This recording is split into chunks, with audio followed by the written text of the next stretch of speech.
Assim que nem faltou a viradinha. Sabe a viradinha que faltou, né? Tu sabe a viradinha que faltou em Juiz de Fora. Esse dedinho aqui tá pronto pra apertar 13. Mataram o Charlie Kirk. Ai, coitado, tomou um tiro, não sei se na cara. Meu nome é Emerson Zanin e este é o canal Auditando, onde realizo análise e emito opiniões com base em fatos. Neste vídeo, abordarei o risco de imagem que empresas incorrem ao contratar artistas, escritores, cantores que têm um comportamento, digamos assim, polêmico. Também vou comentar sobre a relação, tanto quanto promíscua, entre artistas e candidatos. Na campanha eleitoral, o artista apoia publicamente o candidato. Candidato eleito, coincidentemente, o artista militante consegue contratos milionários com empresas públicas e, claro, sem passar pelo processo concorrencial de uma licitação.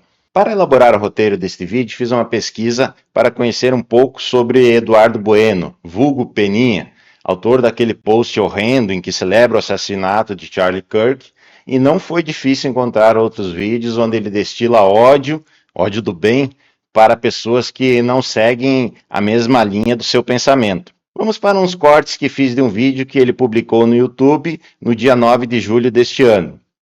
Ai, como é bom ter essas plataformas, porque daí a gente pode disseminar o ódio. E tu sabe que aqui é o ódio do bem, né? Então, dentro do ódio do bem, eu ia te dizer, cara, pegou na orelha, aquele disparo pegou na orelha, tinha que ter pegado no meio dos olhos. Claro que eu sei que ia explodir merda pra tudo quanto é lado, né? Que é o que tem na cabeça desse Trump, né? Mas pegou na orelha, assim que nem faltou a viradinha. Sabe a viradinha que faltou, né? Tu sabe a viradinha que faltou em Juiz de Fora, né? Ai, como é bom a liberdade de expressão, como é boa a liberdade de expressão. A gente pode disseminar o ódio do bem. Como vocês viram, ele destila o seu ódio do bem contra Donald Trump e Bolsonaro. Neste ponto, peço que se abstraia de qualquer viés político. Quem é contra o Trump e Bolsonaro, imagina um escritor tecendo comentários contra, por exemplo, Barack Obama e Lula. A repulsa aqui deve ser contra a utilização da liberdade de expressão para disseminar o ódio e talvez influenciar pessoas com fragilidades psíquicas a praticar atos extremos, tais como assassinar uma pessoa simplesmente por não concordar com a sua linha de pensamento. Vamos para mais um corte desse vídeo do Peninha. Então deixa eu te dizer uma coisa, cara. Se tu votou no Jair Bolsonaro, ou se tu pensa em votar, mesmo no tal areia mijada, cara de areia mijada, Tarcísio, é porque tu é um escroto, e é isso que tu tem que saber, tu tem que olhar no espelho e dizer assim, eu sou um escroto, porque todo mundo que votou no Donald Trump, sem nenhuma exceção, é um escroto, um canalha, um sujeito vil, mesquinho, que deveria ser riscado da face da terra, porque essas redes servem para isso. Então eu quero te dizer que eu já fui um ministro da perseguição, um cargo que eu me auto-intitulei, mas eu abandonei esse cargo, porque agora o meu cargo é ministro da respiração. E sou eu, numa decisão monocrática, que decide quem respira e quem não respira. E esses caras não podem respirar. Eu não estou desejando a morte deles, eles podem levar uma vida anaeróbica. Como esse cara tem uma alma leve, né? Bem, na sua vociferação ele também incluiu o ministro André Mendonça e se atreveu a falar sobre a Bíblia, sim, sobre o livro sagrado. Que nasceu depois de 1960 não é confiável, cara. Como é que tu vai confiar em alguém, ainda mais para ser ministro do STF, tendo nascido em 1972 e ainda tendo sido formado em teologia por uma faculdade lá de Londrina, não é de Londres, é de Londrina, né? Eu não sei se quando ele estudou teologia lá, se ele estudou hinduísmo, se ele estudou budismo, ou se ele só estudou aquele livro de ficção chamado a Bíblia, aquele que foi surrupiado, né, do Gilgamesh, que foi surrupiado de antigas crenças egípcias, da onde veio o mito de uma mulher virgem que dá origem a um deus, né, da onde surrupiaram a história do dilúvio, da onde surrupiaram a ideia do Gênesis, o livro de ficção chamado Bíblia. Será que ele só estudou esse livro ou ele estudou outras religiões? Provavelmente só estudou esse livro. Eu acho que esse cara não tá bem, né? Deveria procurar um tratamento psicológico ou psiquiátrico, quem sabe. porque olha o comentário que ele fez aqui em relação a sua filha morar nos Estados Unidos, próximo a Elon Musk. É minha filha. É minha filha que está no Texas. Tu acredita que a minha filha está em Austin, no Texas? E pior que está perto de uma das casas do Elon Musk. Não sei o que ela vai fazer ali. Se houver algum atentado ali... Bem, antes de colocar o post mais polêmico que a figura divulgou, vou explicar o que me motivou a fazer este vídeo. O primeiro motivo é que tenho 2 filhos e fico preocupado sobre a influência que eles podem receber ao assistir esse tipo de discurso de ódio, independentemente da linha ideológica ou partidária de quem está falando. A segunda razão é que li uma notícia de que o Peninha tem um contrato no valor de 3.270.000 com a Caixa Econômica Federal. Aí meu instinto de auditor veio à tona. Ainda mais que eu participei da equipe que auditou a diretoria de marketing do Banco do Brasil em 2005, onde na época o diretor era o Henrique Pisolato, e uma das empresas que prestava o serviço de propaganda e publicidade ao banco era a DNA do Marcos Valério. Os mais antigos, ou melhor, os mais experientes, sabem do que eu estou falando. Sim, do mensalão. Portanto, quando vejo uma notícia envolvendo a contratação de atores, artistas, escritores por uma empresa pública, já me acende um alerta e me aguça a curiosidade de dar uma investigada. Vou partir do pressuposto que você já saiba um pouco da vida de Charlie Kirk e o seu trágico assassinato no dia 10 de setembro durante um evento na Universidade do Vale de Utah, nos Estados Unidos. Então vou me concentrar em avaliar o comportamento do escritor Peninha e se a Caixa Federal poderia antever e ponderar na decisão de contratá-lo para atualizar o livro que ele escreveu no passado sobre o histórico da Caixa Econômica Federal. Também vou analisar se há indícios que a sua contratação possa ter sido motivada pelo apoio ao presidente Lula durante as campanhas das eleições presidenciais de 2022. Eduardo Rômulo Bueno Peninha é um jornalista, escritor e editor brasileiro. Ganhou notoriedade pela edição de livros e por gravar vídeos que contam a história do Brasil. Seu canal no YouTube tem mais de 1,5 milhão de inscritos, portanto, um indicativo de que muita gente gosta do seu trabalho, talvez pela forma didática e irreverente que conta as histórias. Sempre foi conhecido pelo estilo polêmico e provocador, e por ser gremista fanático, ainda bem, pois eu sou colorado.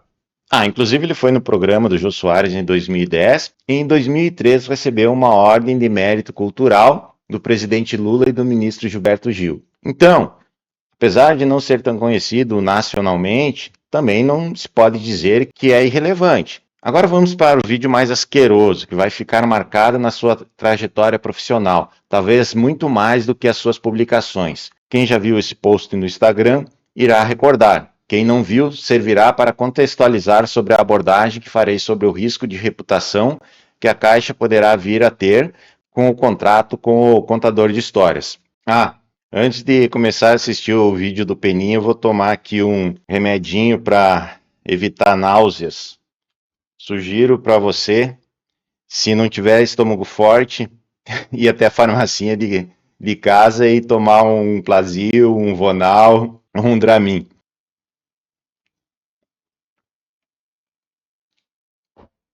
Bom, preparado? Vamos pro vídeo. É sempre terrível, né? Um ativista ser morto por suas ideias. Exceto quando é o Charlie Kirk. Mataram o Charlie Kirk. Ai, coitado, tomou um tiro, não sei se na cara. O Charlie Kirk. É liberdade de expressão. O Charlie Kirk, sabe quem é? Foi morto. Tem 2 filhas pequenas. Que bom para as filhas dele, né? Que bom para as filhas dele. Que vão crescer sem a presença do sujeito repugnante, canalha, racista, homofóbico, ligado ao pedófilo Donald Trump. O que não pode ter é extrema-direita. O que não pode ter é canalha, racista, fascista, homofóbico. Não pode. E não pode ter discurso de ódio também. Inclusive, o meu vídeo foi derrubado supostamente por discurso de ódio, mas não era discurso de ódio. Era discurso de alegria, de satisfação. Era uma nota de falecimento. Nota 10. E eu quero te dizer que eu fico muito feliz se eu perturbei e irritei pessoas horrorosas, imundas, desprezíveis, que é o que eles são. E eles devem saber que eles são lá no fundo, né? Bem, diante desse comentário horripilante, vocês devem ter pensado, é um esquerdista dos mais radicais. Espera aí que vou bagunçar um pouco essa visão. Para isso colocarei 2 vídeos. O primeiro, da retratação que ele fez quando viu que a coisa já tinha ficado feia. Não restam dúvidas de que eu cometi excessos e deslizes num post recente tão polêmico, e eu estou aqui para fazer uma retratação. Porém, se trata de uma retratação seguida por um rosário de poréns. Porém, número 1, o movimento orquestrado contra mim foi organizado por parlamentares, por políticos de extrema direita. Gente que eu considero nociva e desprezível e pelas quais não tenho o menor respeito. É óbvio que eu exagerei e fui excessivo. E eu não sou assim exatamente um democrata, né? Sou um autocrata. Uma das coisas mais patéticas foi que nesses comentários deles eu sou tido como militante comunista, militante de extrema esquerda. E eu acho que é o momento da esquerda fazer um disclaimer, né? Dizer assim, não, esse cara nunca foi nosso. Até porque algumas das primeiras polêmicas que eu me envolvi na vida, até antes do advento das tão nocivas redes sociais, foi justamente com a esquerda e não com a direita. Então eu dou todo o direito da esquerda a dizer, ele não é nosso, porque eu não sou. E o meu desprezo por Donald Trump, por Marco Rubio e por essa gente continua imenso e enorme. E pelo assassinado também. E aí, o que acharam? Essa retratação foi por arrependimento genuíno? Tudo bem que ele fala, admite que houve deslizes e excessos da sua parte, mas seguido por um rosário de poréns. Inclusive, ele se define como um autocrata, e tudo que um Estado democrático de direito que a gente defende e que está em voga na discussão da política nacional vai contra a autocracia. E esse escritor tem contratos com o governo. Eu não vejo coerência nisso. Outra coisa que me chamou a atenção é o fato dele afirmar que não é de extrema esquerda. Pode até não ser, mas eu acho que isso veio muito mais, talvez até por uma orientação que ele tinha que inserir nesse vídeo, algo a esse respeito, para que ele se afastasse da esquerda brasileira. Afinal, pegou muito mal, principalmente que nos últimos anos ele tem defendido o governo do Lula, como vocês verão no vídeo que eu vou colocar mais para frente. Enfim, a minha conclusão é que essa retratação não vale de nada, foi muito mais para minimizar, não eliminar, os reflexos financeiros que ele terá, pois sabemos que no mesmo dia a PUC do Rio Grande do Sul cancelou a locação de um espaço onde ele utilizaria para um evento, uma livraria de Porto Alegre que iria inaugurar uma nova loja e tinha o convidado, cancelou a sua participação, e ele foi excluído do hall de membros do Conselho Editorial do Senado, que por sinal, acho que muita gente nem sabia que existia esse conselho editorial, que é presidido pelo senador Randolph Rodrigues e possui 16 membros, mais um daqueles órgãos que é muito mais para consumir recursos do Estado, porque convenhamos, por que o Senado precisa ter um conselho editorial com 16 pessoas, mais um presidente? Fica evidente que não houve arrependimento quando ele fala pelo total desprezo que ele mantém pela pessoa assassinada. Agora eu vou colocar um vídeo do Peninha que vai surpreender vocês. Eu não votei e nunca votaria no Lula, nunca, quer dizer, nunca, não diga nunca, não diga nunca, mas o fato é que aquele é um momento histórico e os 4 primeiros anos do governo Lula pareciam extraordinariamente bons, pareciam, né? Porque quem conhece o PT e conhece o Lula deve imaginar o que estava vendo por trás. E quando ele é reeleito em 2006 e começa o segundo mandato, e é bom lembrar que quem mudou a Constituição de 88, estabelecendo a reeleição, foi o FHC comprando a emenda das reeleições. E o segundo mandato do FHC é desastroso. E o segundo mandato do Lula vai fazer o Brasil mergulhar num turbilhão, numa vertigem que evidentemente vai envolver corrupção. É inacreditável as pessoas ainda acharem, não houve corrupção, não, o Lula não roubou, não, e se roubou, talvez tenha só deixado roubar. Porque o Lula disse uma frase que é verdadeira. Ele disse, se Jesus Cristo voltasse à Terra e fosse governar o Brasil, teria que fazer um acordo com Judas. É verdade, mas ele, Lula, sempre fez parte dessa presidência tendência de coalizão, sabe? De união com os partidos, com o Congresso. E é óbvio, é evidente que ele criou o esquema do mensalão, ele criou essa mesada, ele deu dinheiro público para deputados, para senadores, para que os seus projetos fossem aprovados. Ele, o Zé Dirceu e a turma dele quiseram tomar conta do Brasil. Ele, o Zé Dirceu e a turma dele fraudaram e roubaram a Petrobras. Eu estava ligado a um projeto na Petrobras, eu vi eles roubando lá, eles roubaram, eles são ladrões. Tudo bem, você pode dizer, não são só eles que são ladrões, todos são ladrões, tudo bem, todos são ladrões, só que eles passaram a vida inteira dizendo que eles não eram, que eles eram uma pureza, que eles eram uma virgem, que eles eram vestais, que eles eram contra a corrupção.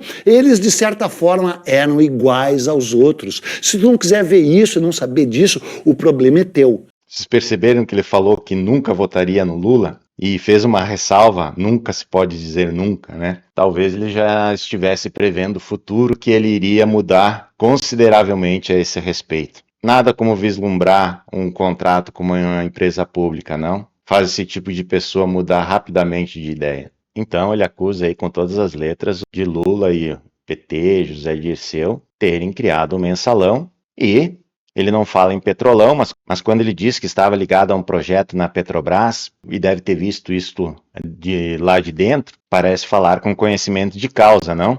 Eu pesquisei na internet e encontrei um contrato entre a Petrobras e a divulgadora Bueno e Bueno, onde o Peninha, que tem o nome de Eduardo Bueno, é sócio com seu irmão, Fernando Bueno. Esse contrato foi firmado em 21 de setembro de 2011 e teve duração de 10 meses para a produção de um livro sobre a evolução da gestão do abastecimento. O contrato teve o valor de 315 mil à época, que atualizados pelo IPCA, hoje representariam cerca de 700 mil reais. Então, possivelmente, é a esse contrato que o Peninha se refere quando disse que tinha um projeto lá na Petrobras e que deu a entender que ele afirmava que teve o esquema ali de desvios parte do PT para comprar apoio político por ter visto de perto esse tipo de situação. Agora fica a pergunta, ele falou com tanta propriedade que sabia o que estava acontecendo, que viu de perto, esse contrato aí que ele fez com a Petrobras, será que estava nesse tipo de esquema? Bom, não podemos afirmar nada quanto a isso. Continuando, vamos ver essa mudança radical do Peninha em relação ao PT. Meu avô era da Marinha, e na Marinha o número dele era 13. Então aqui em casa o número 13 sempre foi o da sorte. Mas eu nunca 13 por uma série de motivos. Até porque minha bandeira nunca foi vermelha, né? Mas sabe que o mundo dá voltas e esse dedinho aqui tá pronto para apertar 13. E a casa já tá até rubra. Porque se tem uma coisa que esse presidente atual acertou, é dizer que essa vem contra o mal. E o mal é ele. Show! Coisa ruim! Ah, como um dia após o outro, né? E uma boa teta no governo para cidadão mudar de ideia. Então agora a gente vai entrar finalmente na parte que faz jus ao nome do canal, Auditando. Vamos avaliar o risco de reputação e imagem que uma empresa está sujeita se não prestar muito bem atenção quem ela está contratando para fins de publicidade. Risco de reputação é a possibilidade de ocorrência de perdas decorrentes de uma percepção negativa da imagem da instituição por parte de clientes, participantes de mercado, autoridades reguladoras ou da sociedade em geral, em virtude da prática de atos ilícitos, falhas na condução dos negócios, descumprimento de normas, problemas éticos ou de governança, ou ainda pela associação da instituição a terceiros que venham a ter condutas questionáveis. Ou seja, se enquadra nessa questão de uma conduta questionável da pessoa que foi contratada pela Caixa Econômica Federal. Bem, vamos para a reportagem que revelou o contrato que o Forrest Gump, contador de histórias aqui, tem vigente com a Caixa Federal. A Caixa contratou Bueno por 3.270.000 para atualizar livros. A Caixa Federal contratou o jornalista que se especializou em escrever sobre história, Eduardo Bueno, para atualizar 2 livros produzidos por ele sobre o banco para os 165 anos da instituição, a serem completados em 12 de janeiro de 2026. O valor do contrato, acertado em janeiro de 2025, é de R$ 3.270.600. Não houve licitação. Bueno escreveu Caixa, uma história brasileira, em 2002, e Caixa, 150 anos de uma história brasileira, produzido em 2010. Vou colocar aqui na tela a capa desse livro, inclusive que contou com a coordenação do irmão dele, o Fernando Bueno. Segundo publicação no Diário Oficial, de 23 de janeiro, a atualização das duas obras resultará em nova edição do livro em homenagem aos 165 anos da empresa e de edição bilíngue digital e websérie documental do livro. Então, aqui está o extrato da contratação, publicado no Diário Oficial da União. A Caixa justificou dizendo que se deu por inexigibilidade, porque ele já tinha sido contratado em 2002 e 2010. Espero que tenham ponderado na contratação o fato de que a atualização da obra aí, em termos de história, vai ser de apenas 15 anos. Tudo bem que a gente tem presente que no Brasil até o passado muda, mas eu creio que o escritor vai ter que se concentrar no período de 2010 a 2025. E o que aconteceu de tão extraordinário na Caixa que vai demandar um serviço considerável aí para a atualização da obra? Bom, eu vou colocar agora o contrato que eu consegui no site da Caixa para fazer alguns comentários em cima dele. Então aqui temos o contrato entre a Caixa Econômica Federal e a PEN Publicações, empresa do Eduardo Bueno, para serviço de atualização das obras Caixa Uma História Brasileira de 2002 e Caixa 150 anos de uma História Brasileira de 2010. Eu só vou comentar as cláusulas principais do contrato. Então aqui na cláusula sexta temos os preços. Então nós temos aqui o valor de R$ 3.270.600, divididos em 5 etapas reais. Quanto à cláusula de sanções administrativas, eu chamo a atenção para multa que poderá ser aplicada nas seguintes situações. Destaco o item 2, pela violação do Código de Conduta do fornecedor, multa de 0,5% do valor global do contrato. É uma multa até relativamente baixa. O campo assinaturas me chamou a atenção que não consta assinatura digital do Eduardo Bueno, pelo menos não nesse campo. Por outro lado, eu identifiquei que tem assinatura bem lá no final desse arquivo. Eu identifiquei as assinaturas somente nessas páginas aqui, na página 59 e 60.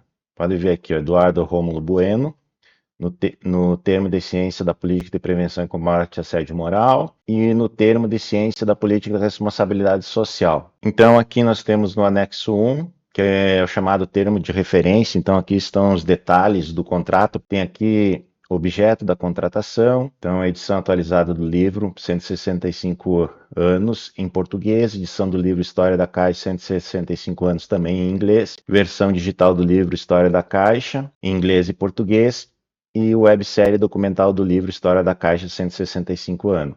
Temos as especificações do objeto, então aqui tem a descrição das características do livro, né? É um livro em formato de 280 milímetros por 295, são aqueles livros grandes, é bom para enfeitar a estante, né? Ou colocar para enfeite de mesa de centro de sala de espera. São 360 páginas, com variação de 5% para mais ou para menos, 11 mil exemplares de livro, enfim. Então aqui tem os detalhes. A websérie documental serão 12 vídeos por um corte para o YouTube, de até 12 minutos, mais um corte para o Instagram de 1 minuto. Cachê Eduardo Bueno, ou seja, é ele que vai gravar os vídeos. E aqui é que eu entendo que há o risco de reputação e imagem por conta dessa polêmica que ele mesmo criou. Aqui tem o cronograma de execução, o contrato foi assinado em 20 de janeiro, então em torno de dezembro será entregue. A celebração dos 165 anos começa a partir do aniversário, que é 12 de janeiro de 2026. Vamos aqui para a obrigação da contratada. Eu destaco aqui: preservar a imagem do contratante, cuidando para que não haja dano ou possibilidade de dano patrimonial ou moral à imagem do contratante, mantendo conduta ética. No meu entender, esse item foi infringido pelo Eduardo Bueno, principalmente quanto à questão da imagem do contratante. Aqui, como eles chegaram ao total de 11 mil livros, 5.500 para cada uma das unidades da Caixa, 150 para dirigentes da Caixa, 600 para parlamentares, deputados federais 515, senadores 85, Ora, questionável entregar livros para deputados federais e senadores. 300 para a embaixada, 500 para bibliotecas públicas, eu acho que é importante. 100 para a presidência da República, Ministério e secretarias. 1.000 para parceiros mercadológicos, estatais, prefeituras. E 2.850 para a reserva institucional, que eles dão de presente na medida que acharem interessante. O que eu chamo a atenção é para esse anexo do contrato, que é o Código de Conduta do Fornecedor Caixa, que todos os fornecedores da Caixa têm que tomar conhecimento e assinar de que tomou conhecimento. Então, este código estabelece premissas norteadoras do comportamento que devem ser observadas pelo fornecedor, com o objetivo de orientá-lo para uma conduta pautada por elevados padrões de ética e integridade, capaz de assegurar relações sustentáveis compatíveis com a legislação, interesse público e as aspirações da sociedade. Padrões gerais de conduta. Este código de conduta vincula o fornecedor da Caixa a assumir os seguintes compromissos: adotar as melhores práticas de comportamento ético no exercício das atribuições profissionais ou fora dele, atuando com dignidade, decoro, zelo, eficácia e consciência dos princípios morais, condutas que também devem ser repassadas para toda a sua cadeia de fornecedores. Chama atenção para este item, 2.1.10. Promover ações de sensibilização de seus colaboradores sobre a temática combate à discriminação no trabalho, sexo, raça, cor, deficiência, orientação sexual, partido político, religião, credo, nacionalidade, quaisquer outras formas de discriminação. Convenhamos, em vários vídeos do Peninha, ele tece comentários críticos em relação à vertente política das pessoas. Nos vídeos que eu apresentei, fica evidente que ele não segue esta norma de conduta. Para falar a verdade, eu acho que ele nem leu esse documento. As violações a este código de conduta são submetidas à avaliação da área responsável na Caixa, que deliberará sobre o encaminhamento da ocorrência para abertura de processo administrativo de responsabilização, chamado PAR. Ou seja, parece que o TCU vai acabar auditando esse contrato. Certamente ele vai olhar se houve a abertura de um processo administrativo de responsabilidade, pois está mais do que evidente que ele infringiu o código de conduta do fornecedor da Caixa. Informar imediatamente a Caixa caso venha a tomar conhecimento de qualquer indício de violação a este código ou às leis pertinentes, ou seja, ele mesmo tinha que se denunciar. Proteger a reputação da Caixa, resguardando-a de ações e atitudes inadequadas que comprometam a sua imagem, praticadas direta ou indiretamente por pessoas que estejam agindo em nome da pessoa jurídica ou por sua conta. Com certeza infringiu esse item do normativo. A pessoa jurídica buscará adotar código de ética próprio a fim de priorizar e sistematizar os seguintes valores em sua governança corporativa. Respeito. As pessoas são tratadas com ética, justiça, respeito, cortesia, igualdade e dignidade, sendo exigido de dirigentes, empregados e parceiros absoluto respeito pelo ser humano, pelo bem público, pela sociedade e pelo meio ambiente. Bom, este aqui foi descumprido pelo senhor Eduardo Bueno em sua integralidade. Compromisso. Os dirigentes, empregados e parceiros estão comprometidos com o mais alto e elevado padrão ético no exercício de suas atribuições profissionais com o cumprimento das leis, das normas e dos regulamentos internos e externos que regem a empresa. Aqui tem o termo de recebimento e adesão ao Código de Conduta Fornecedor Caixa, e o que me chamou a atenção é que ele deveria, pelo menos pelo layout, deveria ter uma assinatura digital aqui do Eduardo Bueno, e não tem. Quero acreditar que aquelas duas assinaturas no final do documento sejam suficientes. Bem, então passamos pelos pontos principais do contrato da Caixa com o Eduardo Bueno, por meio da sua empresa PEN Publicações. Contra o outro contrato da Caixa Seguridade, no valor de R$434 mil, eu não consegui acesso, então não vou poder fazer essa análise um pouco mais detalhada. Agora eu sigo para as conclusões. Não acho que havia um risco de imagem significativo quando da contratação ao ponto de uma área de controle tecer um parecer impeditivo. No entanto, depois dos vídeos absurdos do Peninha, realizados no dia 10 de setembro, e que agora, com uma pesquisa mais aprofundada, se percebe que existem outros altamente questionáveis quanto à moralidade, entendo que o risco de imagem é altíssimo. Esse tipo de situação não é incomum. É só dar um Google e perguntar para uma inteligência artificial que você terá uma lista de casos em que empresas tiveram que encerrar contratos comerciais com pessoas famosas que se envolveram em casos polêmicos e que poderiam prejudicar a imagem da empresa. Considerando que a Caixa Econômica Federal é a instituição financeira com o maior número de clientes no país e das mais variadas correntes políticas e ideológicas, e que certamente, no mínimo, 50% tem uma visão conservadora e cristã, talvez muito próxima ao que o ativista norte-americano defendia, é grande a possibilidade de, quando os vídeos produzidos pelo Peninha forem divulgados, um em cada mês do ano de 2026, venha à tona a associação da sua imagem com o vídeo que fez celebrando o assassinato de Charlie Kirk. E penso que tudo que a Caixa não quer é macular a comemoração dos 165 anos de sua história com esse tipo de polêmica. E ainda tem que se considerar o fato que a oposição ao governo não deixará esse assunto morrer. Se eu trabalhasse na auditoria interna da Caixa, minha recomendação seria que o Conselho Diretor avaliasse a aplicação da multa contratual em razão do Peninha ter descumprido o Código de Normas de Conduta de Fornecedores da Caixa e avaliasse a adequabilidade de manter o contrato devido à repercussão negativa que pode representar para a imagem da empresa. Uma alternativa menos radical seria exigir que os vídeos da websérie sejam gravados por outro ator, mesmo que o texto seja de autoria do Peninha. Quanto à justificativa do preço de 3.270.000 e a possibilidade de existência de superfaturamento, é uma questão difícil de avaliar sem ter acesso aos documentos que embasam a contratação e a justificativa que foi dada em termos de razoabilidade do valor contratado. Por outro lado, algumas questões indicam que o valor pode estar acima do razoável. Vamos para algumas. Trata-se de uma atualização de um livro baseado na história da Caixa, cuja última edição foi em 2010. Portanto, por mais que haja uma revisão, quais foram os fatos relevantes nesses últimos 15 anos da Caixa Econômica Federal? Enfim, com as informações que tive acesso e que coloquei nesse vídeo, eu somente conseguiria estimar as despesas que a PEN Publicações terá com a produção de 11.000 livros. Já quanto à contratação da Caixa Seguridade para o livro de 10 anos, em relação ao risco de imagem, penso que é menor, pois parece que não haverá produção de vídeos pelo Peninha. Tudo dependerá de como esse livro será distribuído e divulgado. Por sinal, já deve estar pronto, pois o prazo final do contrato divulgado no Diário Oficial da União era o dia 13 de maio deste ano. Procurei no site da Caixa e não localizei nada em relação ao lançamento desse livro. O que eu encontrei no site caixaseguridade10anos.com.br é um musical do cantor Djavan que celebra a trajetória e a obra do músico. Quando vi que o cantor iria participar da celebração dos 10 anos da Caixa Seguridade, lembrei que ele participou do evento contra a anistia na praia de Copacabana, no Rio de Janeiro, no último domingo, dia 21 de setembro. Enfim, parece-me que diante desses fatos, podemos afirmar que temos artistas apoiando um candidato à eleição presidencial e quando este candidato é eleito, esses mesmos artistas conseguem contratos milionários com empresas públicas. Creio que, como contribuintes, temos todo o direito de levantar suspeitas, no mínimo, quanto à falta de moralidade, já que, quanto à razoabilidade de valor pago, somente com acesso à documentação que embasou a contratação.